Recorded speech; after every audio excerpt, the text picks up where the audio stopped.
আসসালামু আলাইকুম। সন্ধে ৭টা, বাংলাদেশ বেতার খুলনা। খবর পড়ছি মোহাম্মদ তরিকুল ইসলাম। বিভিন্ন কর্মসূচির মধ্য দিয়ে দেশের অন্যান্য স্থানের মতো আগামীকাল খুলনায় নোবেল বিজয়ী বিশ্বকবি রবীন্দ্রনাথ ঠাকুরের ১৬৫তম জন্মবার্ষিকী উদযাপিত হবে। তিনি ১২৬৮ বঙ্গাব্দের ২৫শে বৈশাখ কলকাতার জোড়াসাঁকোতে জন্মগ্রহণ করেন। খুলনা জেলা প্রশাসনের উদ্যোগে বিশ্বকবি রবীন্দ্রনাথ ঠাকুরের ১৬৫তম জন্মবার্ষিকী উপলক্ষে ফুলতলা উপজেলার দক্ষিণডিহি ও রূপসা উপজেলার পিঠাভাগে ৩ দিনব্যাপী বিভিন্ন কর্মসূচির আয়োজন করা হয়েছে।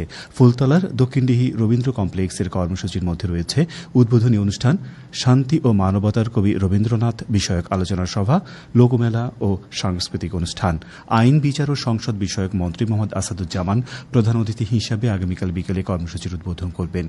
বিদ্যুৎ, জ্বালানি ও খনিজ সম্পদ প্রতিমন্ত্রী অনিন্দ্য ইসলাম অমিত, জাতীয় সংসদের হুইপ রকিবুল ইসলাম বকুল, সংসদ সদস্য মোহাম্মদ আলী আসগর লবি, সংসদ সদস্য আজিজুল বারী হেলাল, সংসদ সদস্য আমির এজাজ খান, বিভাগীয় কমিশনার মোহাম্মদ আবদুল্লাহ হারুন, ডিআইজি মোহাম্মদ রেজাউল হক ও সংস্কৃতি বিষয়ক মন্ত্রণালয়ের যুগ্ম সচিব মোহাম্মদ বিল্লাল হোসেন খান এতে বিশেষ অতিথি থাকবেন।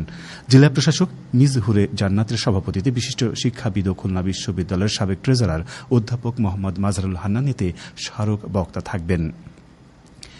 এদিকে খুলনার রূপসা উপজেলার পিঠাভোগ রবীন্দ্র স্মৃতি সংগ্রহশালায় কর্মসূচির মধ্যে রয়েছে উদ্বোধনী অনুষ্ঠান, আলোচনা সভা এবং সাংস্কৃতিক অনুষ্ঠান। অতিরিক্ত বিভাগীয় কমিশনার রাজস্ব মিজ সিফাত মেহনাজ প্রধান অতিথি হিসাবে আগামীকাল বিকেলে এই কর্মসূচির উদ্বোধন করবেন।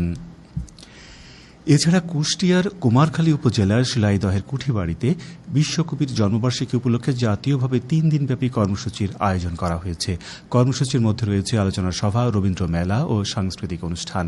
সংস্কৃতি বিষয়ক মন্ত্রী নিতাই রায় চৌধুরী উদ্বোধনী অনুষ্ঠানে প্রধান অতিথি হিসাবে আগামীকাল বিকেলে ৩ দিনব্যাপী কর্মসূচির উদ্বোধন করবেন। প্রধানমন্ত্রীর পলিসি ও স্ট্র্যাটেজি, তথ্য ও সম্প্রচার মন্ত্রণালয় এবং সংস্কৃতি বিষয়ক উপদেষ্টা ডা জাহিদুর রহমান অনুষ্ঠানে বিশেষ অতিথি থাকবেন। বিশিষ্ট শিক্ষাবিদ অধ্যাপক ড ওয়াকিল আহমেদ এদের স্মারক বক্তা থাকবেন।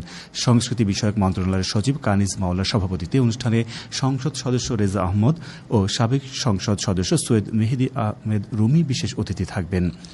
সংস্কৃতি বিষয়ক মন্ত্রণালয়ের সহযোগিতায় জেলা প্রশাসন এর আয়োজন করছে। বিশ্ব রেড ক্রস ও রেড ক্রিসেন্ট দিবস উপলক্ষে এক আলোচনা সভা আজ খুলনা সিটি কর্পোরেশন নগর ভবনের শহীদ আলতাফ মিলনায়তনে অনুষ্ঠিত হয়। কেসিসি প্রশাসক ও Bangladesh red crescent society Khulna city ইউনিটের চেয়ারম্যান নজরুল ইসলাম মঞ্জু এতে প্রধান অতিথি ছিলেন। রেড ক্রিসেন্ট সোসাইটির আজীবন সদস্য অ্যাডভোকেট শফিকুল আলম মনা এতে বিশেষ অতিথি ছিলেন। Bangladesh red crescent society Khulna city ইউনিটের সাবেক সহসভাপতি শেখ সাদিকুল ইসলাম সাদির সভাপতিত্বে সাবেক ও বর্তমান যুব সদস্য এবং বিভিন্ন শিক্ষা প্রতিষ্ঠানের শিক্ষক শিক্ষার্থী এই সময় উপস্থিত ছিলেন। এর আগে কেসিসি প্রশাসক দিবসটি উপলক্ষে নগর ভবনের সামনে বেলুন ও ফেস্টুন উড়িয়ে কর্মসূচির উদ্বোধন করেন। ঝিনাইদহ জেলা পরিষদের সম্মেলন কক্ষে আজ জেলার ৩১টি মসজিদ, মন্দির ও প্রতিষ্ঠানে উন্নয়নে আর্থিক সহায়তার ১৯,৯০,০০০ টাকা চেক বিতরণ করা হয়। জেলা পরিষদের প্রশাসক অ্যাডভোকেট এম এ মজিদ প্রধান অতিথি হিসেবে প্রতিষ্ঠানের প্রতিনিধিদের হাতে এসব চেক তুলে দেন। জেলা পরিষদের প্রধান নির্বাহী কর্মকর্তা ও জেলা বিএনপির সহ সভাপতি সহ সংশ্লিষ্টরা এ সময় উপস্থিত ছিলেন। বর্ডার গার্ড বাংলাদেশ বিজিবি সদস্যরা আজ যশোর নড়াইল মহাসড়কের নীলগঞ্জ এলাকায় অভিযান চালিয়ে ৬,৫৮,৭০,০০০ টাকা মূল্যের ৩ কেজি ৪৮ গ্রাম ওজনের ২৬টি স্বর্ণের বার প্রাইভেট কার সহ ৩ জনকে আটক করেছে। খেলার খবর, ফুটবল। খুলনা মহানগরীর পোর্ট মাধ্যমিক বিদ্যালয়ে জেলা পর্যায়ে প্রাথমিক বিদ্যালয় গোল্ড কাপ ফুটবল টুর্নামেন্টের বালক বিভাগে ফাইনালে আজ বটিয়াঘাটা হরিণটানা রহমানিয়া সরকারি প্রাথমিক ২-১ গোলে খুলনা শিপইয়ার্ড সরকারি প্রাথমিক বিদ্যালয়কে এবং বালিকা বিভাগে দিঘলিয়া বোয়ালিয়ারচর সরকারি প্রাথমিক বিদ্যালয় টাই ব্রেকারে ৩-২ গোলে ডুমুরিয়া কুলটুরি সরকারি প্রাথমিক বিদ্যালয়কে পরাজিত করে চ্যাম্পিয়ন হয়েছে। এদিকে মাগুরা শালিখা উপজেলার তালখড়ি স্কুল মাঠে ইউনিয়ন কাপ ফুটবল টুর্নামেন্টের আজকের খেলায় বাবুখালী ইউনিয়ন একাদশ ২-০ গোলে শালিখা ইউনিয়ন একাদশকে পরাজিত করেছে। ক্রিকেট।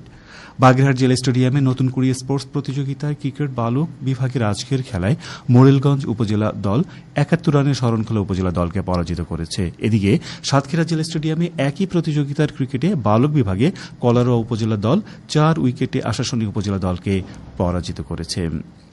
সবশেষে আবহাওয়া। আজ রাত 1টা পর্যন্ত পূর্বাভাসে বলা হয়েছে খুলনা, ময়মনসিংহ, বরিশাল, পটুয়াখালী, নোয়াখালী, চট্টগ্রাম, কক্সবাজার ও সিলেট অঞ্চলে পশ্চিম অথবা উত্তর পশ্চিম দিক থেকে অস্থায়ীভাবে ঘণ্টায় 45 থেকে 60 কিলোমিটার বেগে ঝোড়ো হাওয়া বয়ে যেতে পারে। সেই সঙ্গে বৃষ্টি অথবা বজ্রসহ বৃষ্টিপাতের সম্ভাবনা রয়েছে। এসব এলাকার নদীবন্দর সমূহকে 1 নম্বর সতর্কতা সংকেত দেখাতে বলা হয়েছে। খবর শেষ হল। আমাদের পরবর্তী খবর প্রচারিত হবে আগামীকাল সকাল 8টা 10 মিনিটে বাংলায়।